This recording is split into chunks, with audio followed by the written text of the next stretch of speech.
যারা মা বাবার সাথে খারাপ ব্যবহার করে, যারা মা বাবার সাথে খারাপ ব্যবহার করে, আচ্ছা বলেন তো দেখি, সন্তানকে যদি আপনি শিক্ষা দেন, যে আপনার সন্তানকে আপনি শিক্ষা দিলেন যে মা বাবার সাথে খারাপ ব্যবহার করলে আল্লাহ তোমাকে জান্নাত দিবে না, এই সন্তান কি কোনোদিন আপনার বাইরে কথা বলবে? এই সন্তান কি আপনার সাথে কোনো বেয়াদবি করবে? এই সন্তান কি অশালীন হবে?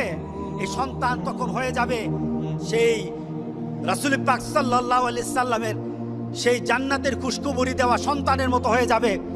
সেই সন্তান হয়ে যাবে লুকমানের সন্তানের মতো হয়ে যাবে।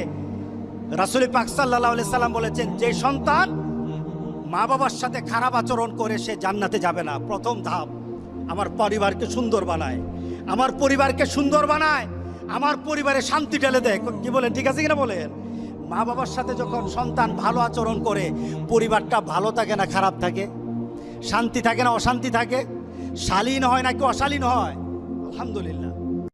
যারা মা বাবার সাথে খারাপ ব্যবহার করে, যারা মা বাবার সাথে খারাপ ব্যবহার করে, আচ্ছা বলেন তো দেখি, সন্তানকে যদি আপনি শিক্ষা দেন, যে আপনার সন্তানকে আপনি শিক্ষা দিলেন যে মা বাবার সাথে খারাপ ব্যবহার করলে আল্লাহ তোমাকে জান্নাত দিবে না, এই সন্তান কি কোনোদিন আপনার বাইরে কথা বলবে?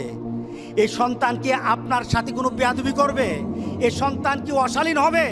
এই সন্তান তখন হয়ে যাবে সেই রাসূল পাক সাল্লাল্লাহু আলাইহি সাল্লামের সেই জান্নাতের খুশখবরি দেওয়া সন্তানের মতো হয়ে যাবে। সেই সন্তান হয়ে যাবে লুকমানের সন্তানের মতো হয়ে যাবে। রাসূল পাক সাল্লাল্লাহু আলাইহি সাল্লাম বলেছেন, যে সন্তান মা বাবার সাথে খারাপ আচরণ করে সে জান্নাতে যাবে না। প্রথম ধাপ, আমার পরিবারকে সুন্দর বানায়, আমার পরিবারকে সুন্দর বানায়, আমার পরিবারে শান্তি ঢেলে দেয়। কি বলেন, ঠিক আছে কিনা বলেন? মা বাবার সাথে যখন সন্তান ভালো আচরণ করে, পরিবারটা ভালো থাকে না খারাপ থাকে? শান্তি থাকে না অশান্তি থাকে? শালীন হয় নাকি অশালীন হয়? আলহামদুলিল্লাহ।